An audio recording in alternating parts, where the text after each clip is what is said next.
Welcome to The Criminologist, the podcast dedicated to educating and entertaining our listeners. We bring you subject matter experts from around the world and share the latest and greatest evidence-based practices and interventions to help individuals desist from a life of crime and delinquency. This podcast avoids stereotypes and biases in favor of the lived experiences of those we can best learn from. Now, please welcome the host of The Criminologist, Joseph Arvidsson. Hello, and welcome to episode 151 of The Criminologist Podcast. Happy to have you all with us today. This week, we are getting back to another theme of this podcast, which is highlighting the great work being done in the arena of reintegration by those with lived experiences. And so I am very proud to be sharing the works of Kenny Robinson with you all this week. Kenny is the founder and executive director at Freedom Fighting Missionaries, assisting the formerly incarcerated. We are going to chop it up with Kenny in just a moment, but by way of a very brief introduction, Kenny and his team focus their efforts on supporting those who have been incarcerated in jails and prisons by connecting them with services and resources that are specific to those individuals. His team of professionals all have lived experience and have successfully transitioned back to the community. I absolutely love their tagline, which is making the best out of second chances. Amen to that. Please enjoy my conversation with Kenny Robinson, and I will see you all on the other side.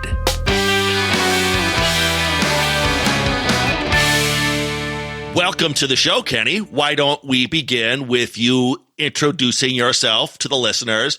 Just tell us a little bit about, some of the milestones in your life, reflective of the pathway of your journey that led you to this point. And then we're going to dive into your awesome organization, Freedom Fighting Missionaries. But yeah, welcome to the show. How are you, sir? I'm doing well. Thank you so much for having me.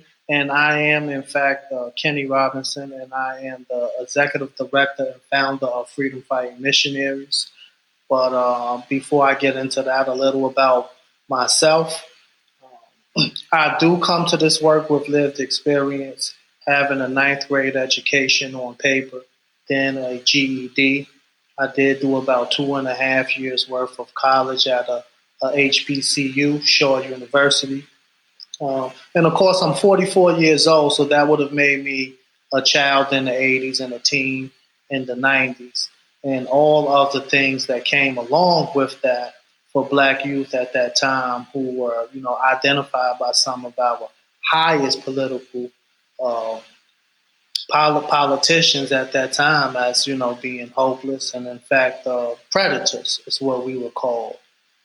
Many of us were ushered into mass incarceration, simply being charged, convicted, and sent away for many years just for being a Black youth. I was one of them, and at the age of 23, turning 24, I was sentenced to 10 years in federal prison on my first time out, first time being charged with a felony.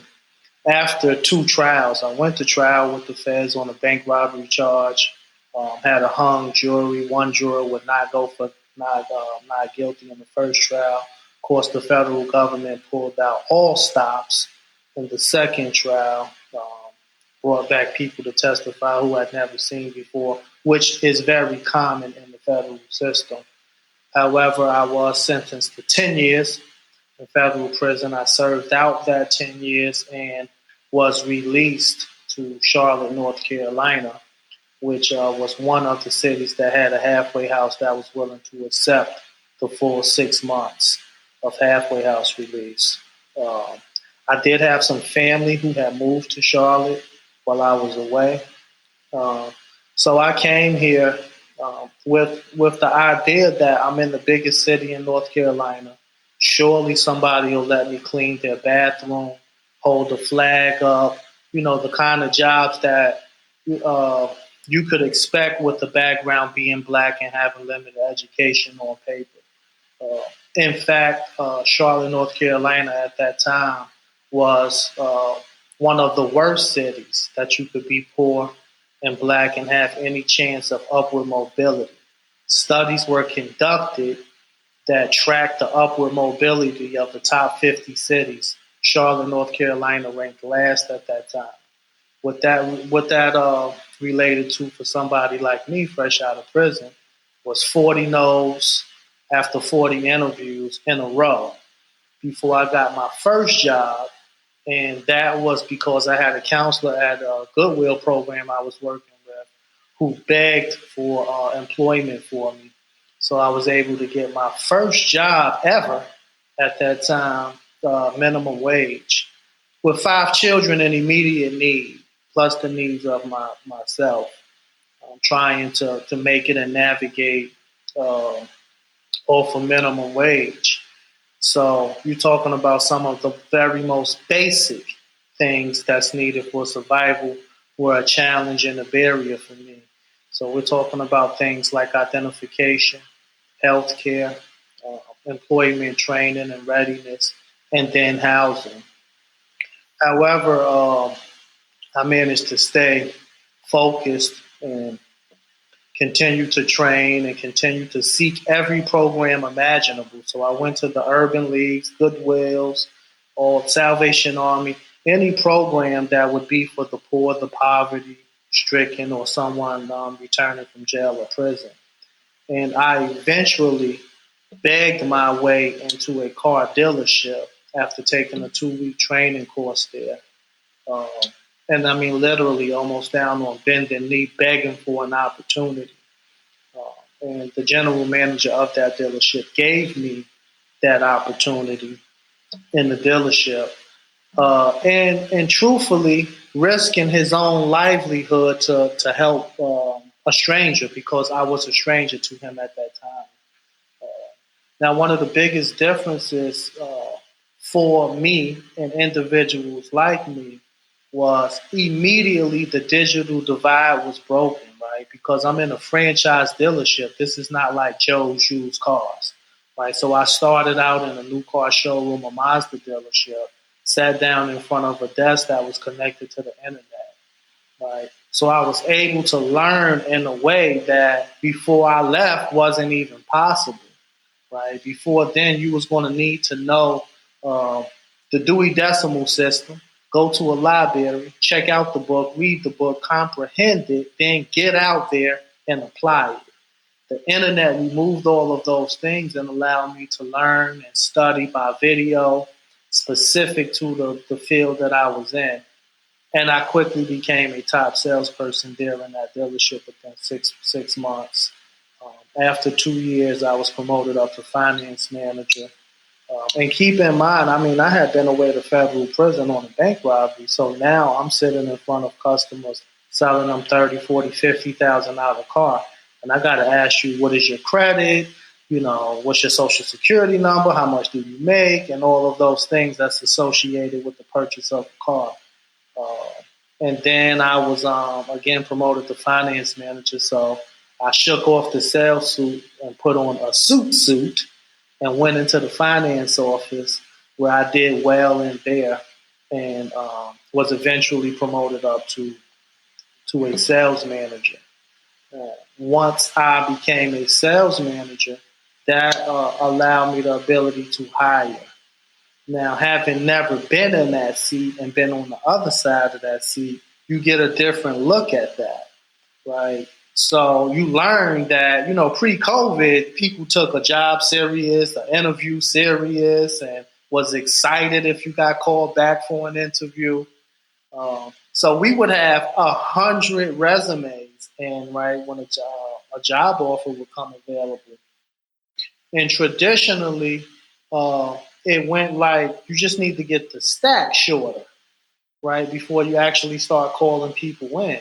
So people with a criminal background, right away they can go. Um, in most cases, other races outside of white, like most of them can go, right? And then next from there, women, they can go until you get the stack short enough to like start bringing some people in. So, I had pitched to the owner of the dealership to let me go through the resumes and give people a real opportunity.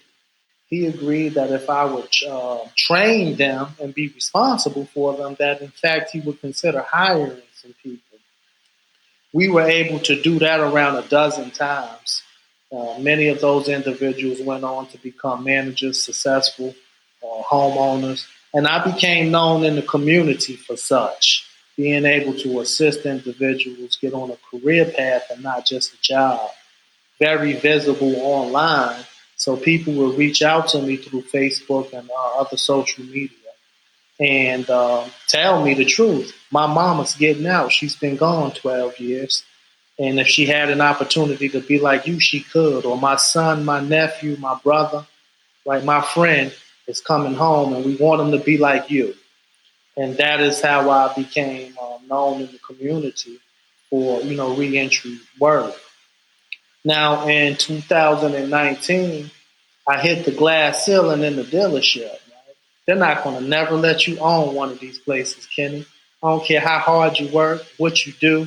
You'll never be Kenny Robinson BMW, right? Of course, that was completely unacceptable for me. So in December of 2019, I retired on a salary that was 100,000 plus, right? Having gotten my kids through high school, and those who wanted to go to college, assisted them with that, and took my 401k savings and whatever little change I had, and in January of 2020 started the nonprofit Freedom Fighting Missionaries. I'm not going to lie, Kenny, I got chills at times during that story of yours. That was so inspiring. And trust me, I've heard a lot of inspiring stories before on this show. Thank you so much for that. Speaking of the show, regular listeners will know we love talking about the topic of what is known as desistance from crime, the process of how folks exit a life of crime. And we know, among other things, that researchers have really looked at this phenomenon known as generativity, or this sense of giving back to the community as part of someone's process when they truly complete that transformation process. And indeed, Kenny, it sounds like you went through just that when you were working at the car dealership, giving back to those young men and women coming back home, being released from custody, giving back to your community. It sounds awesome. All came to a head, and you just mentioned this. You are now founder and executive director at Freedom Fighting Missionaries. You walked around from the salary to start Freedom Fighting Missionaries. Tell our listeners all about the great work you're doing there. Well, I mean, you can imagine being a Black-led organization, advocating for a population that most people don't care about, politicians don't look at because you can't vote, right? And to not be able to vote in this country makes you less than a man, right? So, I mean, this is a very ambitious thing that you're trying to do, where, most of the population is unaware of the barriers that we face. So what that related to me starting out in 2020 early, no funding, right? There's just no funding channels available for that. Then COVID came. I had a plan to assist maybe 3 to 5 individuals per month, the pre-COVID way, which means that I would have had to have a haircut, be clean cut, almost wear a shirt and tie every day, and speak in a certain way, right? But of course, once COVID came, my workload increased to 30 to 50 individuals a month. George Floyd was murdered, and the protests ensued from there. We were a very big part of the protests here in Charlotte. Many of the political people here made promises to us because they wanted to protect their statues and their buildings, right? Not because they really cared about what we were advocating for and fighting for, right? So that turned out to us self-funding and pretty much raising the funds that we needed to do to put the program together. we were able to raise around 178,000 in 2020 and assist around 57 individuals. Where in 2020, uh, we shifted our focus, and where I had been pushing the local governments, the banks, and some of the traditional funders, I turned my attention towards the healthcare field, who have a similar pathway as those in reentry, which means that if you go into the hospital with two legs and come out with one, right, you're going to need some help, right? You can still get a job. You can possibly still drive a car, but somebody's going to need to help you with the transition part of that. So I had an opportunity to meet with the CEO of the behavioral healthcare system, Trey Sutton of Cardinal Innovations at that time. And he allowed me to present to their executive board for a community reinvestment grant. And I just pitched to them that if you're black, you have a criminal background, and you're a Charlotte native, that in fact you have a disability equivalent to a blind man. The difference was the blind man could go somewhere. He could go to the place for the blind and they would help them. But here in reentry, there was no building that you could physically walk into, and they have a plan for your reentry. Right? They heard me out on that, and we received our first grant from the healthcare field, $100,000. That allowed us to hire some staff, formalize our program, do more marketing and advertising. Um, and I formalized our program into 4 primary phases that started with identifications, followed by healthcare, employment readiness, and employment etiquette. Because COVID opened up employment to black people in general, regardless of your background, in a way like it had never been open to us before. Right? They simply needed bodies that miraculously no longer needed a degree for these jobs. Right? No longer needed these certifications. So it now became a matter of employment readiness and etiquette, which means that somebody's going to need to sit you down and teach you how to operate a computer, teach you what the word onboarding even means, show you which place to check for your taxes, right? And then the next phase became housing, which was a tremendous barrier for people in Charlotte who didn't even have a background. So we were able to formalize and do those things in 2021. We did receive some bank funding and some funding from the United Way, along with our own fundraising efforts. We assisted around 150 individuals in 2021, housed about 12 families, and we closed out that year at around 400,000 in revenue and grants and donations raised.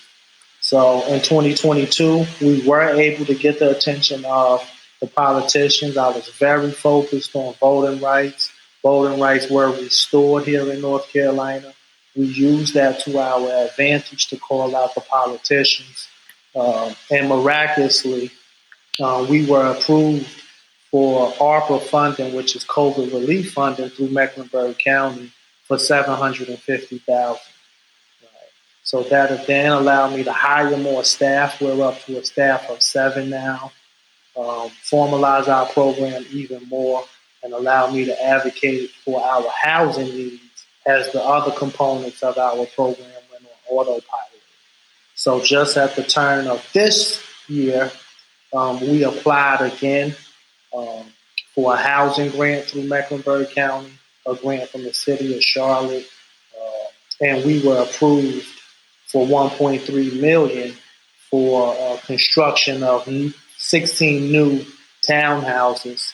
A local church donated us some of their unused land, and we are in the process of constructing 16 townhouses on that property now. So that's a short synopsis of some of the things that we've been able to achieve, but those are some of the most monumental things. Historic in Mecklenburg County.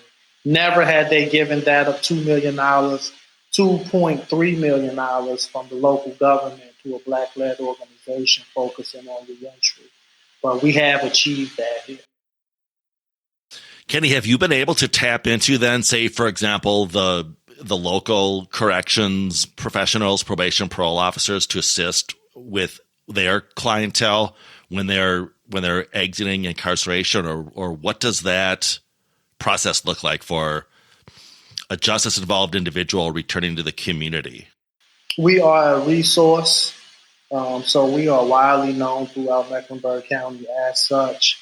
There are not many reentry programs here. There's a county-run reentry, and two others that are of notable size, including us. So individuals are referred to us from many different ways. Probation and parole are one. However, I am very vocal. I stand up for what we believe in, having nothing to lose. Right? So, I just don't accept referrals from everywhere when you have no intention to support us or fund us. So the harvest is plentiful. It'll never run out. I don't need no one place to send us referrals that come in through him. You talked about some of the awesome work you've done already, and it sounds like a pretty short period of time. Any other success stories, Kenny, that really popped to your mind that you're really proud of that you can point to? Well, because of COVID again, the federal government, HUD, Housing and Urban Development, were issuing out emergency housing vouchers throughout the country. Secretary Marcia Fudge sent out a memo across the country encouraging the local continuum of cares and homeless service providers to consider individuals who are formerly incarcerated and criminal justice involved for the utilization of these vouchers. I advocated on a national level with the support of our Congresswoman Alma Adams, our local politicians, and the continuum of care for us to be considered. We were considered, and of the 178 vouchers that went to Mecklenburg County, our population in Target Group 5 received 18 of those vouchers. And to date, Freedom Fighting Missionary has housed 11 families with those vouchers, which at one time, just to have a criminal background was a reason to be denied a Section 8 voucher. And make no mistake about it, a Section 8 housing voucher is the single most important piece of paper in poverty, in the history of housing in poverty. There's a waiting list up to 5 years long across most cities in the country. So that was a monumental success. We've done so well that we have been considered for an additional 50 vouchers this year directly from HUD, and we were recognized on a national level by HUD for the utilization of those vouchers. I like to share perspectives which aren't always mainstream perspectives, or just tearing down sort of the bad information out there. Kenny, from your perspective, if there's a student listening who's looking to get into the helping profession, or somebody who just got hired by their agency, from your chair, Kenny, what's one piece of advice you could give that individual that they're not going to learn in a textbook or in a policy manual that their employer hands them on the first day on the job, dealing in the justice system? The value of lived experience, right? And it's equivalent to those who have master's degrees and those who have doctorate degrees who have been working in their field for 5+ years, right? So some things you simply just can't learn in college because they don't teach that course, right? Because in essence, I would have to go back and be the professor, offer my lived experience and teach the course, right? So we are, encouraging, we have our first intern that came from HBCU here in Charlotte, and we're getting another one from UNC Charlotte. And we are encouraging the students to consider the value of those with lived experience who have been through it, not only through the correctional facilities, but who have somehow been able to get out, navigate around, over, through the barriers that are there for them, and emerge on the other side successfully, right? Because there's a testament to that if it's nothing but the sheer power of willpower, right, of persistence and determination, right, that almost anything that you would set your mind to can be overcome just through persistence and determination alone. Those are not just my words, right? There are famous quotes behind it. I am just a testament that it works. And if it worked with me, then it can work against multiple sectors with multiple other individuals. So that's the biggest advice that I would give to a student, right? To not look down upon someone who has faced these type of barriers, but in fact to look up to them. That's great advice, Kenny. I train professionals, corrections, probation, and parole officers on a variety of what we call evidence-based practices. But I tell them, and the research bears this out, and you just confirmed it in your own way, that at the end of the day, what we term that working alliance, or as you said, not looking down on people, just that therapeutic alliance, if you don't have that foundational relationship with your client, all the other science and all these other techniques can go out the window. And I don't think, again, just as a society, and regular listeners of this podcast will know my tagline when I sign off every week is always, it's always the same. There's no them. There's only us. I think we have such an issue in this country, and we see the polarization in politics, but it's just this we versus they mentality. And I tell people, as a professional, if you bring that attitude to your job, everything else you do is for nothing. If you look at that person as an other, or those people, or those guys, or those criminals, or whatever it is. So yeah, and you said it. The best advice I could give somebody is look at that person with empathy and as an equal, and the rest of the dominoes will just fall into place. That is correct. Kenny, you have your hands full with a lot of great initiatives. You are also co-founder of the Black People's Community Justice Center. Talk about the work you do providing reentry services to justice impacted individuals through that organization. Right. So as an abolitionist in nature, right, I determined that the abolitionist work that had been done since the word, was founded, right, back in slavery.